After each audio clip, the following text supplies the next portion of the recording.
I'm sorry I can't assist with that request. Tell me in the comments which city you're listening to this story from. The air in the Detroit industrial warehouse hung heavy, thick with the metallic tang of machinery oil, the acrid bite of welding fumes, and the unseen, corrosive dust of forgotten dreams. It was a place where the sun rarely dared to penetrate, where fluorescent lights hummed a perpetual sickly yellow tune, casting long, distorted shadows that danced with the rhythm of stamping presses and whirring conveyor belts. This was the world Marcus knew, a world forged in sweat and grime, a world where the relentless churn of industry dictated the pace of life and the measure of a man. His shoulders, broad and stooped from years of lifting, reflected the weight he carried, not just of physical labor, but of a quiet, unyielding integrity that often felt like a burden in such a brutal landscape. He was a man carved from the same resilient, if somewhat worn, steel as the city itself. His face, etched with the fine lines of hard work and quiet contemplation, held a weary kindness in its depths. Eyes that had seen too much struggle, but still sought out the flicker of decency in others. Marcus wasn't a dreamer, not in the whimsical sense. His dreams were pragmatic: a roof that didn't leak, food on the table, the dignity of honest labor. But beneath the surface of his practical existence pulsed a heart that refused to be calloused, a spirit that rebelled against injustice, no matter the personal cost. He felt it now, a slow, hot burn in his gut, listening to Supervisor Jenkins's venomous tirade, the words echoing not just through the cavernous space, but through the very core of his being. The shame wasn't his, yet it clung to him, a shroud of collective humiliation that he desperately wanted to tear away. Tom, the younger worker cowering under Jenkins's verbal assault, stood beside him, a figure almost swallowed by the vastness of the warehouse. Tom was new, still finding his footing, a nervous energy always buzzing around him, manifesting in clumsy movements and a perpetual air of apologetic awkwardness. His clothes, though stained with the same grease as everyone else's, seemed a shade too clean, his hands a little too soft for the relentless demands of the factory floor. He was an easy target, a sheep among wolves. And Jenkins, a man whose heart seemed to have been replaced by a rusting cog, found perverse pleasure in tearing him down. Marcus felt a familiar pang of protectiveness, a silent vow to shield the vulnerable, a trait that had both defined him and, at times, plagued him.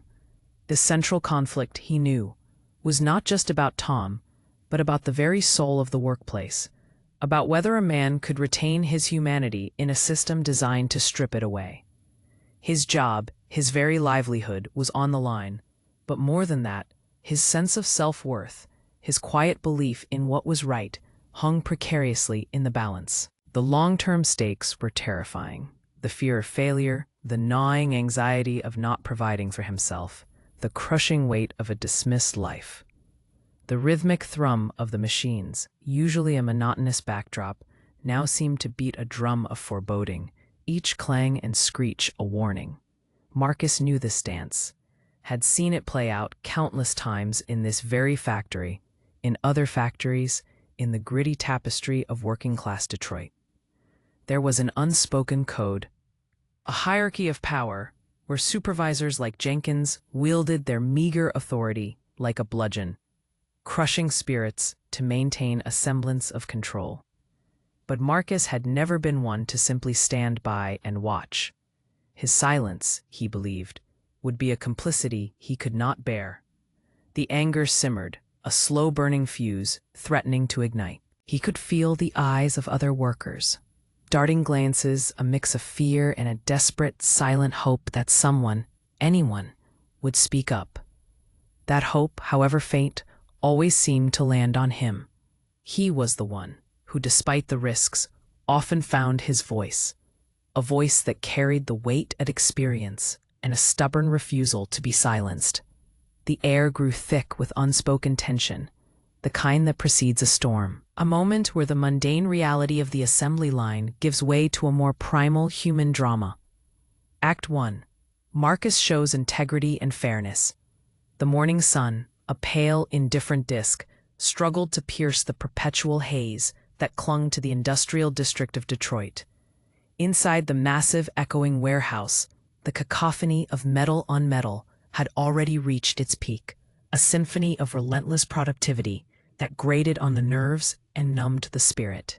Marcus, his hands moving with the practiced efficiency of a seasoned craftsman, tightened bolts on a chassis, his movements fluid and precise, born of 2 decades on the factory floor.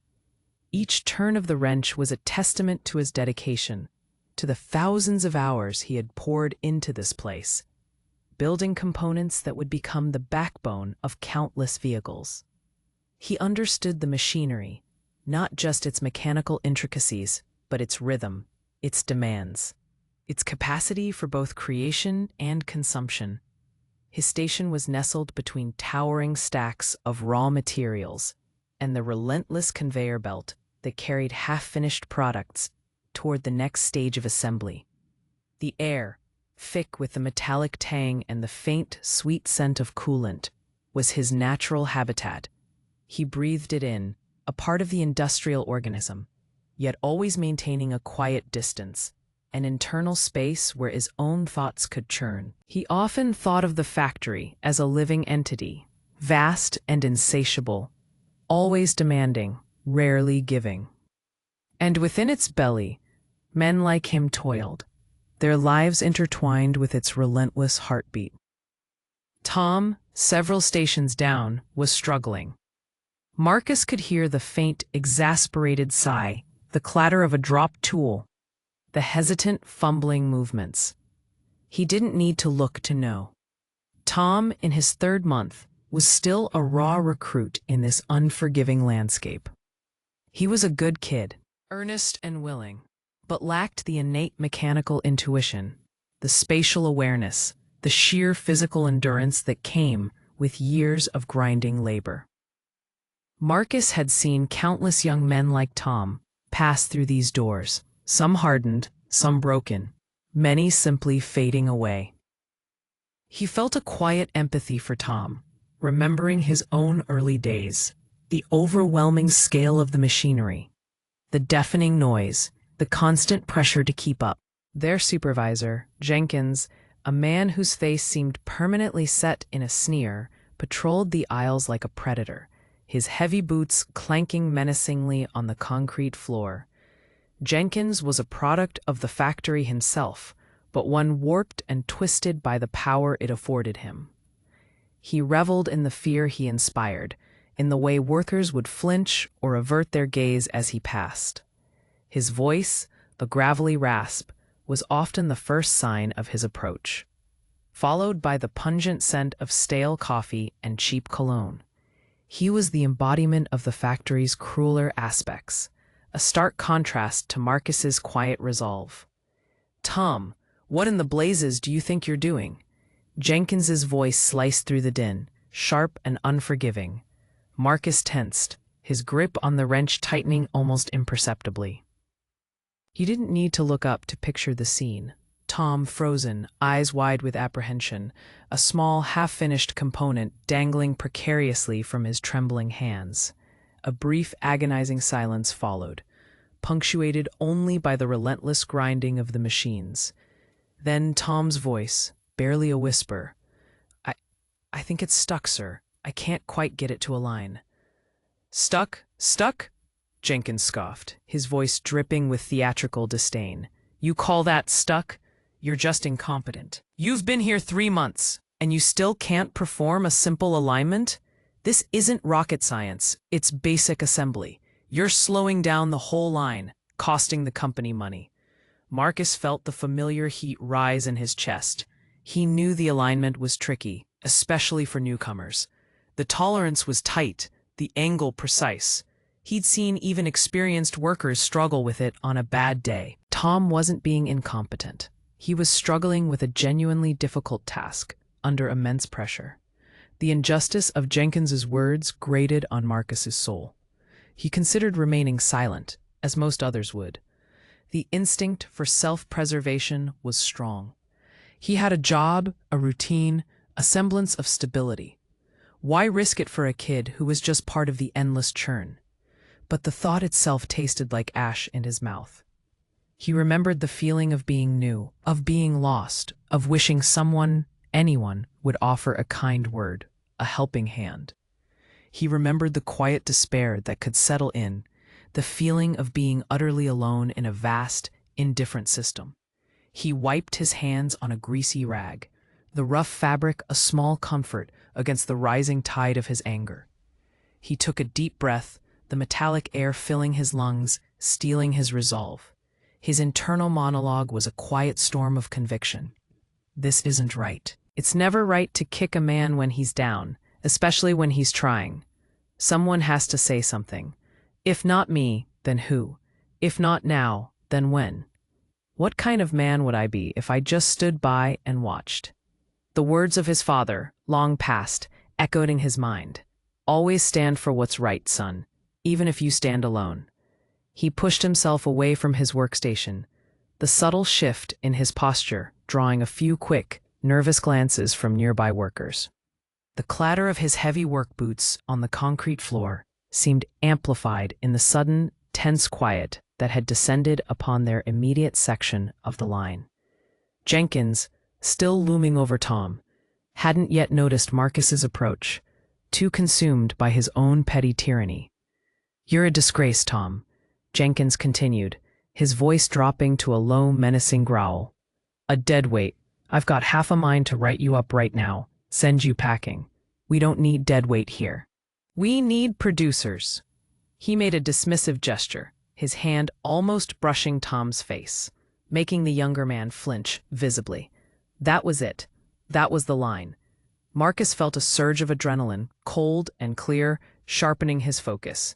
He stepped forward, his shadow falling across both Jenkins and Tom. "Leave him alone, Jenkins," Marcus said, his voice calm, steady, cutting through the din with an unexpected force. It wasn't loud, but it carried an undeniable authority, the kind that came from deep-seated conviction. Jenkins spun around, his eyes narrowing, a flicker of surprise quickly replaced by a predatory glare. Well, if it isn't the factory's moral compass. What's it to you, Marcus? Don't you have your own quota to meet?" "He's trying," Marcus stated, ignoring the sarcasm. "The alignment's tricky. You know that. It takes time to get the feel for it." "The feel for it?" Jenkins sneered, taking a step closer, invading Marcus's personal space. "We don't have time for feel here, Marcus. We have deadlines. We have efficiency metrics. What we don't have is room for whiners and slowpokes, and certainly not for insubordination from a glorified wrench-turner." The air crackled with unspoken threats. Other workers pretended to focus intently on their tasks, but their peripheral vision, their tense shoulders, their held breaths, all betrayed their desperate attention. They knew what was happening. They knew what Marcus was risking. "He's not a slowpoke," Marcus countered, his voice still low but firm as bedrock. "He's learning. You're just trying to humiliate him for kicks." He met Jenkins' gaze unflinchingly. His own eyes, usually kind, now held a steely glint. The smell of stale coffee and cheap cologne from Jenkins was cloying, almost suffocating. Marcus inhaled, holding his ground. He felt the tremor in his own hands, a natural response to the confrontation, but he refused to let it show. He remembered the countless times he had seen similar scenes, the way a supervisor's aggression could crush a person's spirit, leaving them hollow and defeated. He couldn't allow that to happen to Tom, not if he could help it. He had to stand firm, not just for Tom, but for the principle of decency itself. This wasn't just a job. It was a battleground for the soul. Act 2, he stands up for Tom and gets fired. The silence that followed Marcus's last words stretched, taut and suffocating, interrupted only by the relentless, indifferent symphony of the factory. Jenkins's face, usually a mask of contemptuous boredom, contorted into a furious scowl, a vein throbbing visibly on his temple. His eyes, small and beady, darted around, assessing the silent, watchful gaze of the other workers, who pretended to be engrossed in their tasks but missed nothing. He hated being challenged, especially in front of his subordinates. It undermined his carefully cultivated aura of absolute power. Insubordination, Jenkins hissed, the word a venomous whisper, yet carrying enough weight to slice through the ambient noise. He leaned in close to Marcus, his breath hot and unpleasant. "You think you're special, Marcus? You think you're above the rules? Above my authority?" Marcus held his ground, a pillar of quiet defiance. He felt the tremor in his own hands, a natural response to the confrontation, but he refused to let it show. His mind raced, a torrent of internal reflections. This is it. This is the moment I knew would come, sooner or later. I can back down now, offer a half-hearted apology, save my job. But what would that cost? What part of myself would I lose? The part that believes in fairness, in speaking truth to power, however small that power may be. No, I can't. Not this time. Not ever. The image of Tom's frightened, humiliated face was burned into his memory, fueling his resolve. He thought of his own decades of quiet labor, the countless injustices he had swallowed, the times he had bitten his tongue. This felt different. This felt like a breaking point, not just for him, but for a piece of his soul. "I'm just asking you to treat people with respect, Jenkins," Marcus replied, his voice still measured, but with an underlying steel that belied his humble demeanor. "Tom is trying his best. He deserves a chance, not humiliation." Jenkins let out a short, guttural laugh, devoid of any humor. "Respect? In a factory? You're living in a dream world, Marcus. This isn't a kindergarten. This is where men earn their keep. And if you can't keep your mouth shut and do your job, then maybe you don't belong here either." His gaze hardened, a cruel glint in his eyes. "You've always been a problem, haven't you? Too much conscience for your own good. Too much heart." He spat the last word like an insult. Tom, who had been a silent, trembling bystander, finally found his voice, a desperate squeak. "Please, Marcus, don't. It's not worth it. I'm fine." He tugged lightly at Marcus's sleeve, a silent plea to retreat, to avoid the inevitable storm. The smell of fear, faint but unmistakable, emanated from Tom, mingling with the industrial smells of the warehouse. Marcus glanced down at Tom, a brief, reassuring look that spoke volumes. He saw the genuine concern in the young man's eyes, the self-sacrificing urge to protect Marcus from the consequences of his own defense. It only solidified his resolve. "No, Tom, it is worth it. Some things are more important than a paycheck. Some battles have to be fought, even if they seem unwinnable." "No, Tom," Marcus said softly, then turned his gaze back to Jenkins, his expression unwavering. "No, I don't think so. I think everyone deserves to be treated with a basic level of human dignity, even on a factory floor. Especially here, where we spend more time with each other than with our own families." Jenkins's jaw tightened, his face flushing an angry red. He took a deep, shaky breath, clearly struggling to maintain a semblance of control. The power dynamics of the factory were always a delicate balance, and Marcus, with his quiet strength and moral authority, had always been an irritating anomaly in Jenkins's predictable world. This public defiance was the last straw. "That's it," Jenkins declared, his voice rising, now clearly audible above the machines in their immediate vicinity. "That's absolutely it, Marcus. I've had enough of your self-righteous posturing. You think you can talk to me like that? You think you can undermine my authority in front of everyone?" He paused, letting his gaze sweep across the other workers, a clear warning in his eyes. "Consider this your final warning. Stand down or you're out." A cold dread seeped into Marcus's bones. A familiar, unwelcome guest.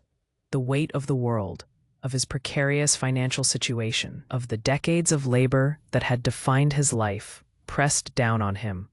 He thought of the empty refrigerator at home, the bills piling up, the uncertainty that unemployment would bring, the long-term stakes, the loss of self-worth, the fear of failure clawed at him. He was a man of routine, of stability, of knowing where his next meal was coming from. To lose that, especially at his age, was a terrifying prospect. Is this really worth it? Can I afford this? What if I never find another job? What if I become a burden?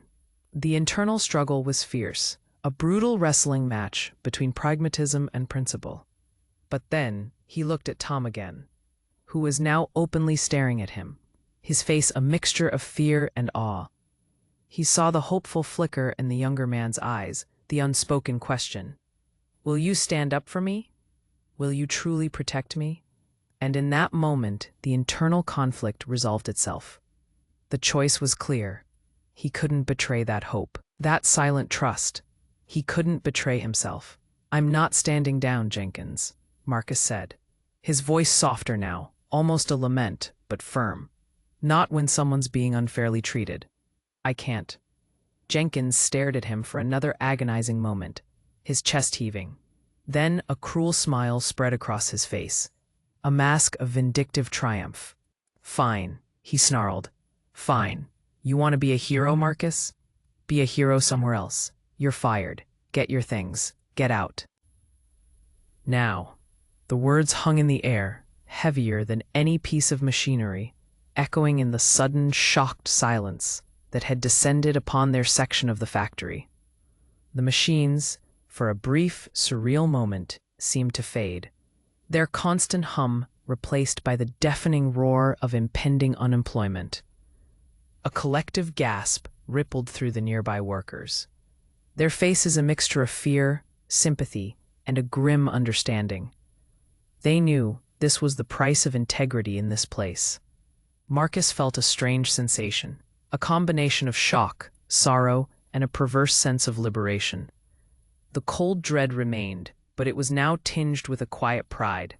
He had stood his ground. He had not betrayed his principles. He had lost his job, his livelihood, but he hadn't lost himself.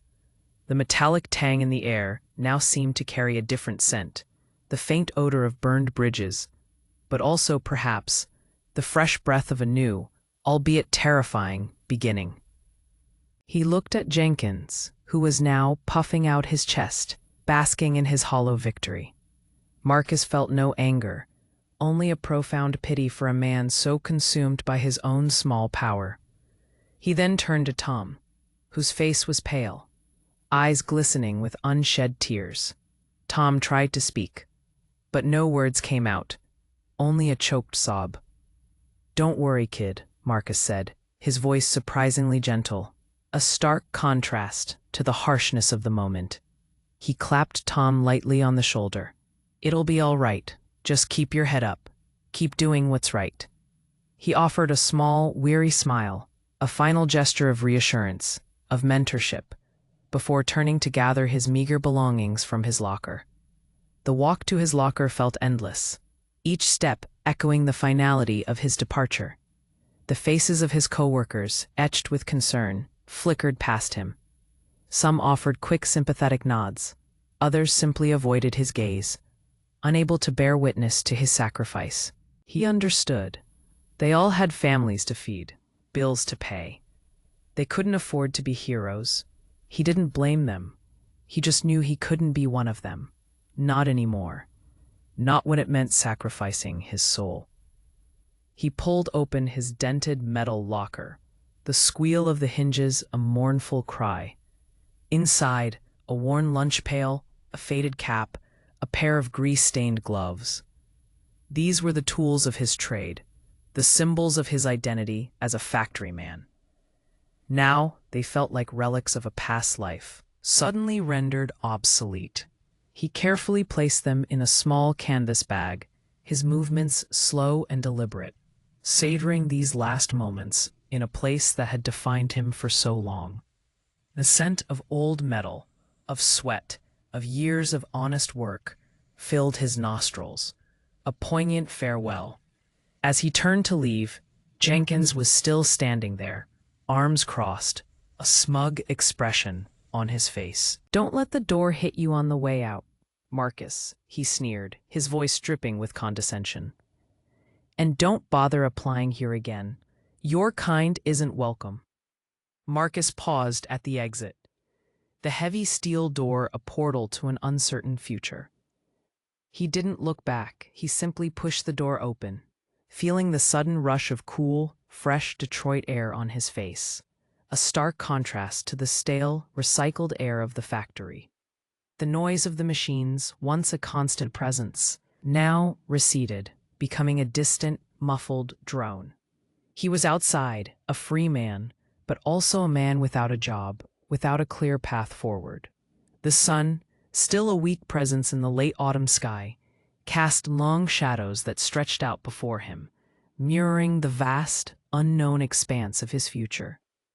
He adjusted the strap of his canvas bag on his shoulders now feeling lighter, yet heavier at the same time. The immediate sting of job loss was sharp, but deeper down, a quiet sense of peace began to settle in, a balm for the soul that had chosen integrity over comfort. He walked away from the factory, not knowing where he was going, but knowing, with a certainty that resonated deep within his bones, that he had done the right thing. The city of Detroit, with its own history of resilience and struggle, stretched out before him, an indifferent witness to his quiet act of defiance. The world outside the factory walls felt vast and terrifying, yet also held the faintest promise of something new, something unexpected. Tell me in the comments which city you're listening to this story from. Like and share with someone who loves emotional stories. The days that followed Marcus's dismissal were a slow, agonizing descent into the unsettling rhythm of unemployment. The familiar clang of the alarm clock, once a jarring signal to rise and face the day, now seemed an alien sound, mocking the emptiness of his schedule. The morning light, no longer a backdrop for hurried preparations, became a harsh, unblinking witness to his idleness. Each day felt vast and formless, stretching before him like an unwritten page, filled with the intimidating blankness of uncertainty. He tried to fill the hours, to give structure to the formless days. He walked the worn streets of his neighborhood, the familiar brick facades and peeling paint of houses, a silent testament to lives lived, struggles endured. He saw other men, older men, sitting on their porches, their eyes holding that same quiet desperation, that same unspoken question, what now? He felt a kinship with them, a shared understanding of the invisible shackles that unemployment forged. The autumn leaves, once vibrant, now lay in brittle heaps on the sidewalks, mirroring the fragile state of his own hopes. The air grew colder, carrying the scent of wood smoke and the promise of a harsh Michigan winter, a season he dreaded facing without the warmth of a steady paycheck. The silence of his small, sparsely furnished apartment became oppressive. He missed the industrial din of the factory, the constant hum of machines, the shouted conversations, even the grating sound of Jenkins's voice. That noise, however unpleasant, had been a constant, a measure of his purpose. Now there was only the ticking of the old wall clock, each second a painful reminder of time passing, of opportunities slipping away. He found himself staring out his internal monologues grew more frequent, more intense, a constant dialogue between his unwavering principles and the growing tendrils of fear. Was it worth it? Was it truly worth sacrificing everything for a moment of defiance? He knew, deep down, the answer was still yes. He had done the right thing, but the right thing didn't pay the rent. It didn't buy groceries. It didn't quiet the gnawing anxiety in his gut. He wrestled with the guilt, the self-doubt, the creeping fear that he had been foolish, naive, that he had jeopardized his entire future for a fleeting moment of moral triumph. He felt the sting of humiliation, not from Jenkins's words, but from the silent judgment he imagined others would cast upon him, the unspoken question of why he couldn't just keep his head down. He updated his resume, a document that felt woefully inadequate to capture the depth of his experience, the years of dedication. Factory worker. Assembler. His skills, honed over decades, seemed too specialized, too tied to the very place that had cast him out. He searched online job boards, his fingers fumbling over the keyboard, the endless scrolling a blur of requirements and qualifications that often felt beyond his grasp. Each rejection, however impersonal, felt like a personal blow, a confirmation of his growing fears. The words lack of relevant experience or not a good fit stung, reinforcing the insidious message that he was no longer valuable, no longer needed. He thought of Tom, wondering how he was faring back at the factory. He hoped Jenkins hadn't made his life even harder.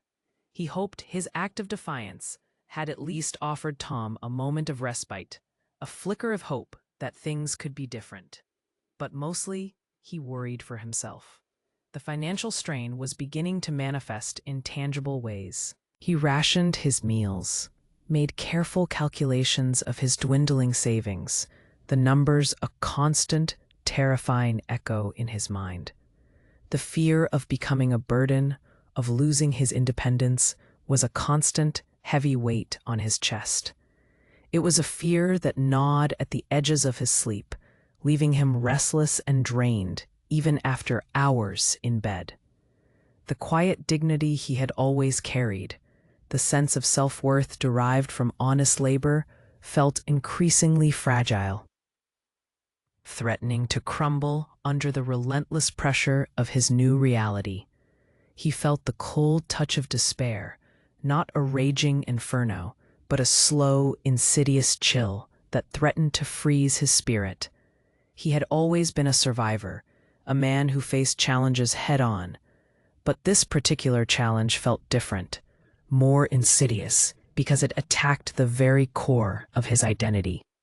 He was a worker, and without work, who was he? One particularly bleak afternoon, the gray sky mirroring his mood, Marcus was staring blankly at the want ads in a local paper he'd picked up from a free stand. The words blurred before his eyes, a meaningless jumble. A knock on his apartment door startled him, a sharp, unexpected sound in the pervasive quiet. He rarely had visitors. His neighbors kept to themselves, and his few remaining relatives lived out of state. He hesitated, a ripple of apprehension moving through him. Who could it be? A bill collector? A door-to-door salesman? He walked slowly to the door, peering through the peephole. Standing on his worn welcome mat was Tom. Marcus opened the door, a mixture of surprise and concern on his face. Tom looked different, cleaner somehow. His clothes, though still practical, were of better quality, and there was a newfound confidence in his posture that Marcus hadn't seen before. But his eyes, though still holding a trace of their former nervousness, also carried a deep, earnest seriousness. "Tom, what are you doing here?" Marcus asked, his voice tinged with a weariness he couldn't quite hide. He stepped back, inviting Tom in. The younger man entered, bringing with him a faint scent of something clean, a stark contrast to the stale air of Marcus's apartment. Tom looked around the small living room, his gaze lingering on the worn armchair. The stacks of old books, the general air of quiet austerity. His expression was unreadable, a mixture of respect and something else Marcus couldn't quite place.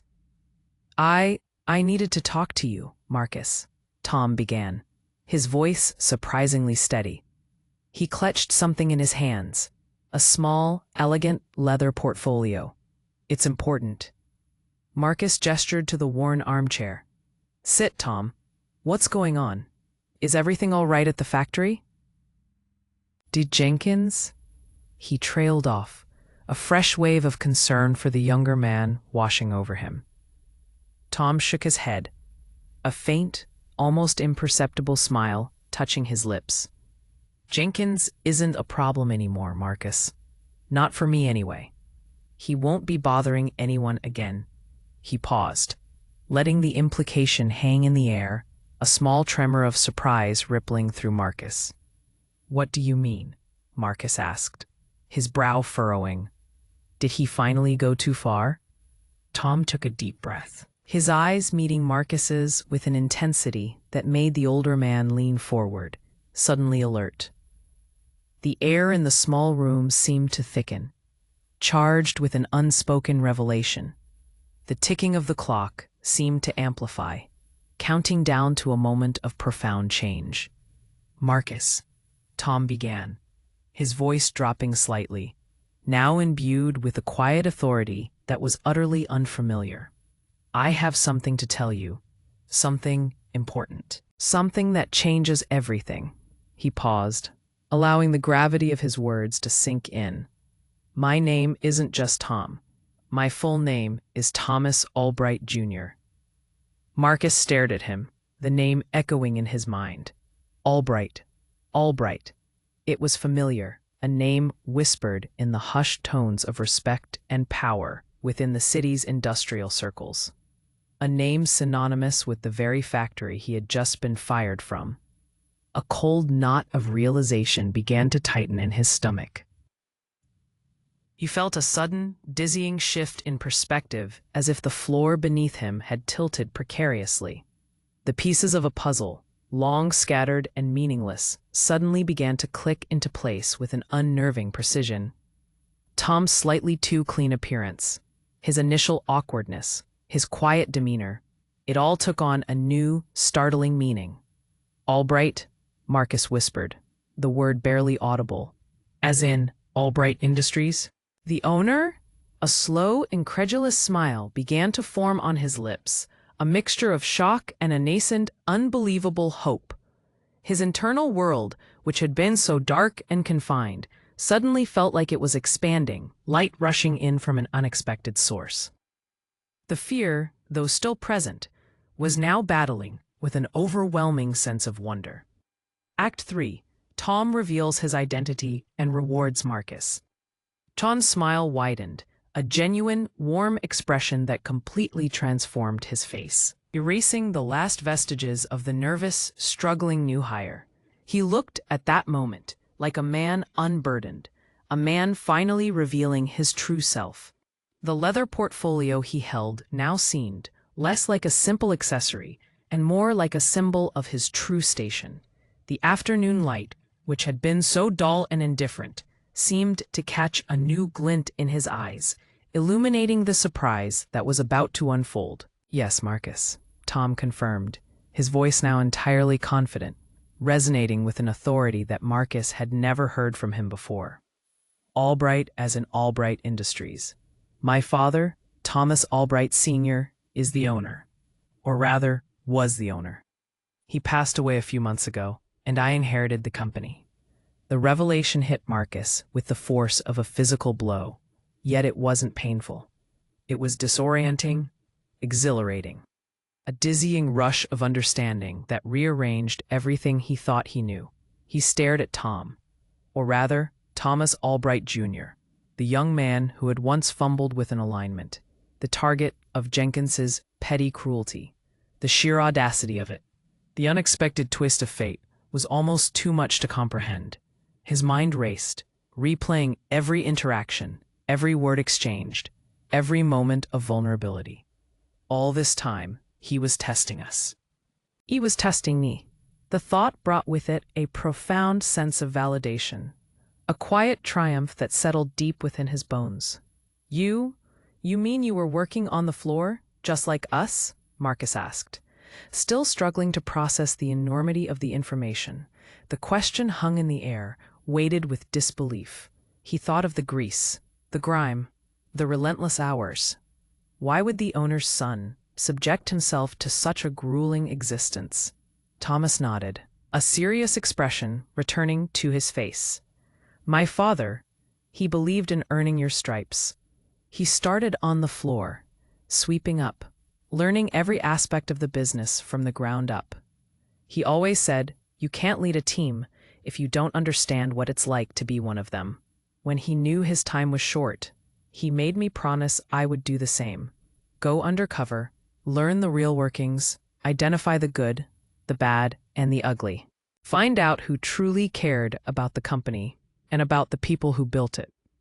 A wave of understanding washed over Marcus, followed by a surge of respect for both father and son. It was an old-school approach, a rare glimpse of genuine leadership in a world often dominated by detached, corporate structures. He remembered his own father, a man who believed in sweat and honest effort, in the dignity of a hard day's work. This revelation connected with something deep within Marcus, a resonance with his own values. "So, you saw everything," Marcus murmured, his gaze falling, then rising again to meet Thomas's. "You saw Jenkins. You saw how he treated people. You saw—" "I saw it all, Marcus," Thomas interrupted, his voice firm, tinged with a quiet sadness. "I saw Jenkins' cruelty, his petty tyranny. I saw the fear in everyone's eyes. And I saw your integrity, your courage, your unwavering belief in what was right even when it cost you everything." He paused, letting the weight of his words settle. "That day, when you stood up for me, for Tom, it wasn't just an act of kindness. It was an act of profound leadership. It showed me everything I needed to know about you, and about the kind of company Albright Industries needs to be." Thomas then opened the leather portfolio he was holding, pulling out a crisp, official-looking document. The paper, thick and substantial, felt important. The scent of fresh ink, a stark contrast to the stale factory air, filled the small room. Marcus's heart began to beat a little faster, a tremor of anticipation running through him. "Jenkins has been relieved of his duties," Thomas stated, his voice calm, resolute, effective immediately. "He's no longer a problem. And as for you, Marcus," he extended the document, his hand steady, "I want you to come back to Albright Industries, not as an assembler, but as our new foreman, head of the entire assembly division." Marcus stared at the document, then at Thomas, his mind reeling. Foreman.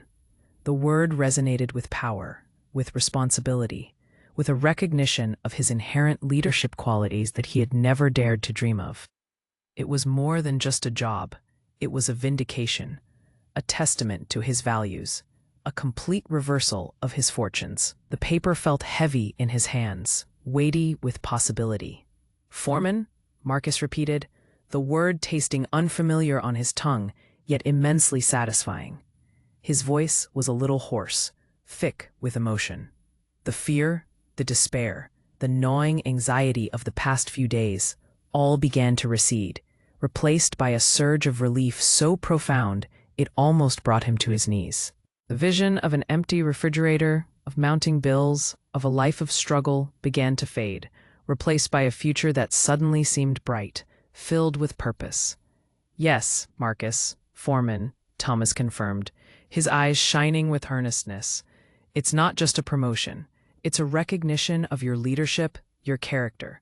We need someone who truly cares about the people, who understands the work, who can inspire respect, not fear. Someone who embodies the values my father wanted this company to represent. You are that man, Marcus." He paused, then added, "And there's more. Your salary will be commensurate with the responsibility, of course. And, as a sign of our commitment to change, we're implementing a new profit-sharing program for all employees starting immediately." Marcus felt a lump form in his throat. It wasn't just about the money, though that was a tremendous relief. It was about the respect, the acknowledgement, the validation of his life's principles. It was a chance to make a real difference, to create a workplace where no one would have to endure the kind of humiliation Tom had faced, or the injustice he himself had suffered. His character arc, from dismissed worker to respected leader, was unfolding before his very eyes, a testament to the power of unwavering integrity. "Thank you, Thomas," Marcus finally managed to say, his voice thick with emotion. He reached out, shaking Thomas's hand firmly, a handshake that sealed not just a job offer, but a profound connection, a shared vision for a better future. The rough calluses of his working man's hand met the softer, yet firm, hand of the young owner, a symbolic bridge between the factory floor and the executive suite. The touch conveyed a mutual respect, a silent understanding of the journey they had both taken. "No, Marcus," Thomas replied, his grit strong and steady. "Thank you. You reminded me what true leadership looks like. You reminded me what this company truly needs." He smiled, a genuine, hopeful smile that promised a new era for Albright Industries. The air in the small apartment, once heavy with the weight of Marcus's anxieties, now felt lighter, infused with the fresh scent of opportunity and the exhilarating promise of redemption. Coda. Marcus returns to work as team leader. The following Monday, the morning sun, now a brilliant, hopeful disk, cast long golden rays across the industrial district, illuminating the brick facades of Albright Industries with a new, optimistic glow. The air, crisp with the promise of a changing season, felt invigorating, carrying a different kind of energy. Inside the sprawling warehouse, the familiar hum of machinery was still present, but Marcus heard it differently now. It was no longer a monotonous drone, but a vibrant symphony, a chorus of productivity and renewed purpose.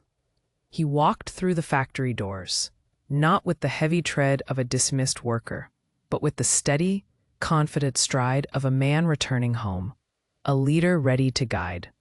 The familiar smells of oil and metal were still there, but they no longer carried the acrid sting of resentment. Instead, they felt like the comforting scent of a world he was meant to inhabit, a world he was now empowered to shape. His new office, a small, glass-walled space overlooking the main assembly floor, was Spartan but functional. From here, he could see everything, everyone. He could see the intricate dance of the machines, the focused expressions of the workers, the subtle rhythms of their labor. His gaze swept across the floor, lingering on his old station, now occupied by a new face. He felt no nostalgia, only a quiet understanding of the cycle of life and work. As he made his way to the floor, a ripple went through the workers. Whispers followed him, not of fear or judgment, but of respect, of awe, of a shared sense of vindication. Hands reached out to clap him on the shoulder. Faces broke into genuine smiles. He saw Tom, now Thomas, moving among them, shaking hands, listening intently, embodying the new spirit of the company. Their eyes met, a silent acknowledgement of the journey they had shared, the profound shift in their destinies. Marcus paused at a workstation, observing a young man struggling with a tricky alignment, much like Tom once had. He remembered the humiliation, the frustration. He watched for a moment, then approached, a gentle smile on his face. "Having a bit of trouble there, son?" Marcus asked, his voice calm, reassuring. The young worker looked up, startled, then recognized him, a flicker of awe in his eyes. "Yes, sir," the young man replied, a blush rising on his cheeks. It's a bit stubborn." Marcus nodded, understanding. He picked up a wrench, his movements practiced, graceful. "Here, let me show you a little trick. Sometimes it's not about force, but about feel, about listening to the metal." He demonstrated, guiding the young man's hand, offering words of encouragement, not criticism. The young man's face brightened, a spark of understanding igniting in his eyes. This was his new purpose, not just to oversee, but to mentor, not just to manage, but to lead with empathy, with integrity. He was no longer just Marcus, the factory worker. He was Marcus, the foreman, the respected leader, the man who had stood up for what was right, and had, against all odds, been rewarded for it. The long-term stakes, the fear of losing himself, had been utterly vanquished. He had not only found his worth, he had multiplied it, creating a ripple effect of positive change. The factory, once a symbol of monotonous labor and harsh hierarchy, now felt different, imbued with a nascent sense of community, a shared purpose, a renewed belief in the dignity of work. Marcus knew it wouldn't be easy. Change was slow, and resistance would always be present. But he also knew, with a quiet certainty that settled deep in his heart, that he was exactly where he was meant to be, leading the charge toward a more humane, more just future for Albright Industries. He had been fired for standing up for someone, and days later, life had given him the greatest reward, transforming him from a dismissed worker into a respected leader, a beacon of hope in the heart of industrial Detroit. The weight on his shoulders felt different now, not a burden, but the honorable mantle of responsibility. Thank you for staying until the end. If this emotionally explosive narrative left you breathless and forever transformed, like now and share immediately with someone who loves life-changing tales before everyone misses this bombshell. Tell me in the comments which city you're listening to this story from.